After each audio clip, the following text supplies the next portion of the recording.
Hi friends, I know that many of you are familiar with the Montana case and are very sad about the new verdict. But in this video, what I'd like to do is I'd like to share some brief quotes from news agencies, the attorneys, the justices, and basically to see if there could possibly be a positive side to this tragedy and travesty.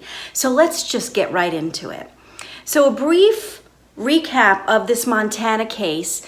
A jury required the Jehovah's Witness organization to pay a $35 million fine to a parishioner, a publisher, Lexi Nunez, when she was sexually abused as a child by one of its members.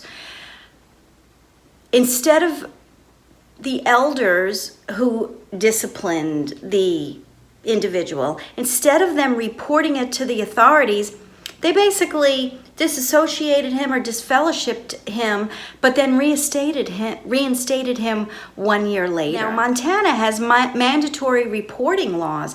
They require, including churches and clergy, to report matters of child sexual abuse when there is reasonable cause for suspicion. Reasonable cause. The elders had knowledge of the fact that he had abused several people, several children. The elders discussed the case with headquarters in Brooklyn. They were told not to report it to the authorities, even though that state, Montana, in the United States, has mandatory reporting laws.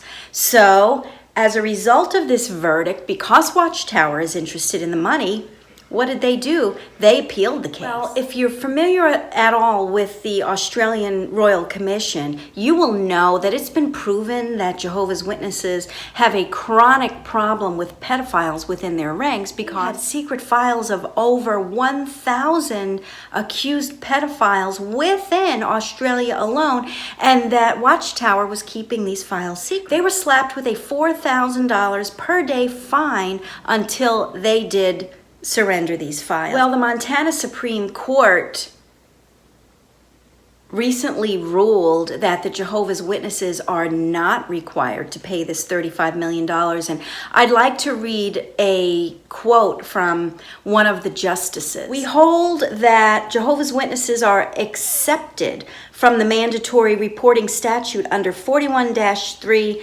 201-6C MCA because the undisputed material facts in the record show that Jehovah's Witnesses canon law, church doctrine, or established church practice required that the reports of abuse in this case be kept confidential." Seriously? Confidential?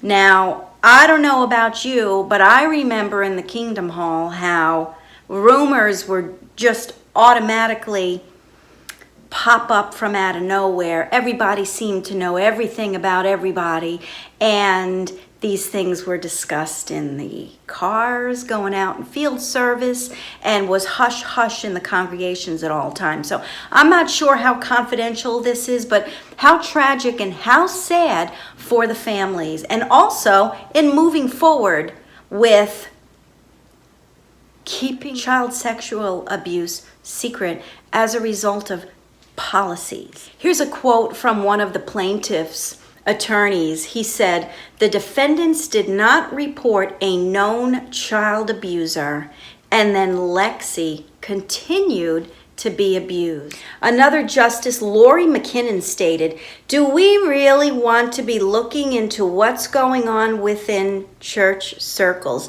Are you kidding me? We're not talking about who's bringing which casserole to the Sunday gathering. We're talking about proven and known child sexual abuse."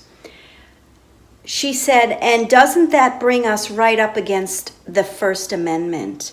Well, what I have to say, Justice McKinnon, with all due respect, I don't know if you have children or grandchildren or family, friends, or nieces and nephews, but would you want these people, any in your family circle, to be wandering around a congregation? Because you see, when these elders hear cases of child sexual abuse, The rest of the congregants are unaware. Justice McKinnon, would you want your children or grandchildren to be sitting in the back seat of a car on a long drive into a distant territory with an elder? You don't know what could be happening in the back seat there. These are stories of children being molested in the back seat of the car by a trusted elder. This is what is happening within this organization, and then this verdict gets overturned. Here's a quote from news channel WGAL Channel 8 in Pennsylvania. Apparently, it's a part of a 3-part Hearst television series of reports called Silent No More. The quote is, "The 8 on Your Side investigation into allegations of child sexual abuse and cover-ups inside the Jehovah's Witnesses. Here in Billings, Montana, the state Supreme Court is hearing oral arguments in a case making headlines worldwide." So here you have an 8 on your side investigating the Jehovah's Witnesses. Do you see the big picture here? 8 on your side. When you have these news channels in the States who have an on your side investigation, that's an effort to protect the people. Now you have an 8 on your side investigation to protect people from the Jehovah's Witness organization. This is a big deal, and this so-called victory that I'm sure the Jehovah's Witnesses are celebrating is just the beginning. The Jehovah's Witness organization just won an appeal to harbor pedophiles within their ranks. Because Jehovah's Witness internal policy says that they keep matters of pedophilia silent, they are going to be allowed to do it, at least in Montana, because Montana case law does not set precedent for the rest of the world nor for the rest of the country. So this is just a temporary victory. The organization can't keep this silent. I just read to you a quote from a news program that's stating it's making worldwide headlines. Does the Jehovah's Witness organization want to be making worldwide headlines in pedophilia cover-up? You see, we're not talking about covering up some guy who broke into his neighbor's house and stole some cash and jewelry. So the big picture is, Jehovah's Witness organization is always talking about, we need the money, we need more money, the worldwide preaching work, go door to door.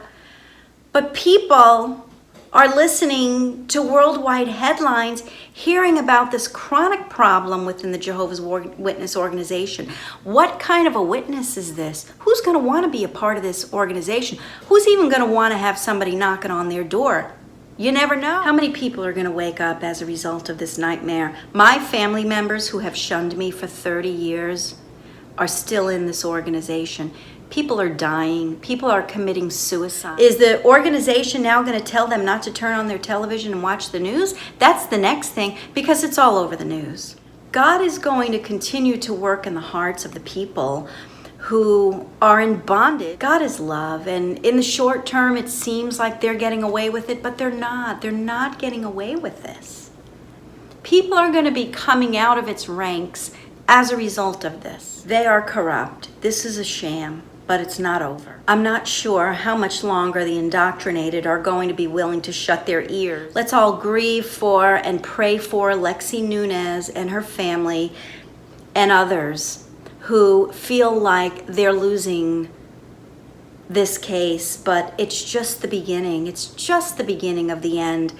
More and more people are going to come out of this and are going to continue to cry out against these crimes. We need to rejoice that Watchtower's colors are coming through. They're true colors, and this could be, in the long run, a victory.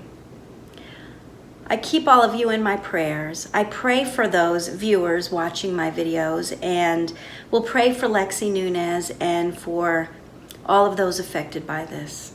Have a great day, you guys. Keep looking up, and we'll see you real soon.